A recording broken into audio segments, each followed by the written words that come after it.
ஜானகி முதல்வர், ஜெயலலிதா செயலாளர். சசிகலா ஜெயலலிதாவின் உடன்பிறவா சகோதரியான கதை. அத்தியாயம் 21. தமிழகத்தில் அதிமுக தலைமையில் அமைந்த ஆட்சிக்கு முதலமைச்சராக நானே பொறுப்பேற்கிறேன் என்றார் ஜானகி. ஜானகி சொன்னதை முத்துசாமி முன்மொழிந்தார். ஆர்.எம். வீரப்பன் வேறு வழியே இல்லாமல் அதை வழிமொழிந்தார். தமிழகத்தின் மிகப்பெரிய கட்சியான அதிமுகவின் பொதுச் செயலாளராக ஜெயலலிதா வர வேண்டுமென்றார் நடராஜன். ஜெயலலிதாவும் அதையே முன்மொழிந்தார். நாவலர் நெடுஞ்செழியன் வேறு வழியே இல்லாமல் அதை வழிமொழிந்தார். அதுவரை பனிப்போர் மட்டுமே நிகழ்த்தி வந்த ஜானகி அணியும் ஜெயலலிதா அணியும் நேருக்கு நேர் நின்று போர் செய்ய புறப்பட்டன. ஜானகி முதலமைச்சர் நாற்காலியில் அமர்வதற்கு பெரும்பகுதி எம்எல்ஏக்களை தாரை வார்த்து கொடுக்கப் போவது நாம் தான். அதனால் ஆட்சி அதிகாரம் நாம் வகுத்து கொடுக்கும் கோட்டில்தான் சுழலும் என்பது ஆர்.எம்.வியின் நம்பிக்கையாக இருந்தது. அதுபோல எம்எல்ஏக்கள் ஆதரவும் இல்லாமல், மாவட்ட செயலாளர்களின் தயவும் இல்லாமல், தொண்டர்கள் மத்தியில் செல்வாக்கும் இல்லாமல் ஆர்.எம். வீரப்பனை எதிர்க்க வேண்டுமானால் ஜெயலலிதாவோடு இணக்கமாக போனால்தான் முடியும் என்று நினைத்தார் நாவலர் நெடுஞ்செழியன். இது போன்ற காரணங்களால் ஆர்.எம். வீரப்பனும் நாவலர் நெடுஞ்செழியனும் ஜானகி ஜெயலலிதா தலைமைகளை ஒத்துக்கொண்டனர். இப்போது ஜெயலலிதாவின் வசம் 40 எம்எல்ஏக்கள் இருந்தனர். ஜானகியின் வசம் 97 எம்எல்ஏக்கள் இருந்தனர். தமிழக கவர்னர் குரானா சம்மதித்தால் இருவரில் ஒருவரை ஆட்சி அமைக்க அழைக்கலாம். அதை கணக்கு போட்டு சென்னையில் கலேபரங்கள் தொடங்கின. 1987 டிசம்பர் 31 ராமவரம் தோட்டத்தில் பத்திரிகையாளர்கள் சந்திப்பை கூட்டினார் ஜானகி. சந்திப்பு நடப்பதற்கு முன்பே பாவு சண்முகம் அம்மா மனம் நொந்து போயிருக்கிறார், அதனால் அவரிடம் தேவையில்லாத கேள்விகளை கேட்காதீர்கள் என்று பத்திரிகையாளர்களுக்கு கட்டளையிட்டார்.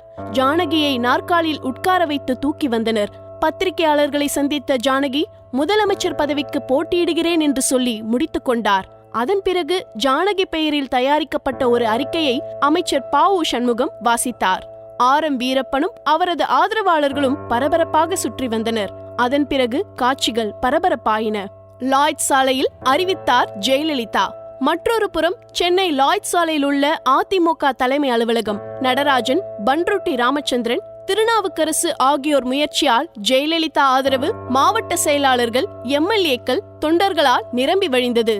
அதிமுக கட்சியின் பொதுச் செயலாளர் ஜெயலலிதா தான் என்று தீர்மானம் நிறைவேற்றி முடிவு செய்தனர். லாய்ட் சாலையில் உள்ள அதிமுக தலைமை அலுவலகத்தில் நடைபெற்ற பத்திரிகையாளர் சந்திப்பில் இந்த முடிவு அறிவிக்கப்பட்ட போது ஜெயலலிதா வாழ்க என்ற கோஷம் லாய்ட் சாலையை அதிர வைத்தது. அந்த நேரத்தில் அதே அலுவலகத்தில் பக்கத்து அறையில் அமர்ந்திருந்த எதிர்கோஷ்டியான மாதவன், ராகவனந்தம், ஹண்டே, காளிமுத்து ஆகியோர் இந்த அதிர்வின் எரிச்சல் தாங்காமல் தாங்கள் இருந்த அறையின் கதவை உள்ளே தாழ்பால் போட்டுக் கொண்டனர். உடனடியாக கட்சி தொண்டர்கள் நிறைந்த பொதுக்குழு கூட்டத்தை கூட்டுவதாக ஜெயலலிதா அறிவித்தார். அந்த கூட்டத்தில் தான் அரசியலை விட்டு விலக எண்ணிய போது அதை தடுத்தவர் புரட்சித் தலைவர் எம்ஜிஆர். அப்போது அவர், என் அன்னை சந்தியா படத்தின் மீது அவர் சத்தியம் வாங்கி இனிமேல் அரசியலை விட்டு போகக்கூடாது என்று எனக்கு கட்டளையிட்டார். அதனால் தான் நான் அரசியலில் நீடிக்கிறேன். ஜானகியை முதலமைச்சராக விடக்கூடாது, நாவலர் முதலமைச்சராக வேண்டும், எம்ஜிஆர் அமைத்த அமைச்சரவை தொடர வேண்டும் என்று அப்போது தன் ஆதரவாளர்களுக்கு முன்னால் பேசினார் ஜெயலலிதா. டெல்லி தர்பாரில் ஜானகி அணியும் ஜெயலலிதா அணியும். ஜெயலலிதாவின் விஸ்வரூபத்தை பார்த்த ஜானகி அணியினர் வேக வேகமாக முதலமைச்சர் நாற்காலியை கைப்பற்றும் வேலைகளில் இறங்கினர். அதை தெரிந்து கொண்ட நடராஜன், ஜெயலலிதாவுக்கும் கட்சிக்கும் மிகப்பெரிய சிக்கல் ஏற்பட்டால் தனி கட்சி ஆரம்பித்து அதையே உண்மையான அதிமுக என்று அறிவித்து இரட்டை இலை சின்னத்தையும் கைப்பற்றிவிட வேண்டும் என்று திட்டமிட்டார். அதோடு ஜானகி அதிமுக உறுப்பினரே அல்ல, அவர் முதலமைச்சர் ஆகக்கூடாது என்று ஒரு வழக்கறிஞரை வைத்து சென்னை உயர்நீதிமன்றத்தில் வழக்கு போட வைத்தார் நடராஜன். நடராஜனையும் ஜெயலலிதாவையும் நன்றாக அறிந்து வைத்திருந்த ஆர்.எம். வீரப்பன் எம்ஜிஆர் பெயர் வருவது போல 8 விதமான கட்சி பெயர்களை உருவாக்கி அவற்றை முன்கூட்டியே பதிவும் செய்து வைத்திருந்தார். ஜானகி தரப்பு மத்திய அரசின் உதவியை பெற டெல்லிக்கு பறந்தது. அதற்கு முட்டுக்கட்டை போட ஜெயலலிதா தரப்பும் டெல்லிக்கு பறந்தது. ஜெயலலிதா சார்பில் எம்பி குழந்தைவேலு போனார். ஜெயலலிதா சார்பில் எம்பி குழந்தைவேலு போனார். ஜானகி தரப்பில் தம்பிதுரை அங்கிருந்து பல வேலைகளை பார்த்தார்.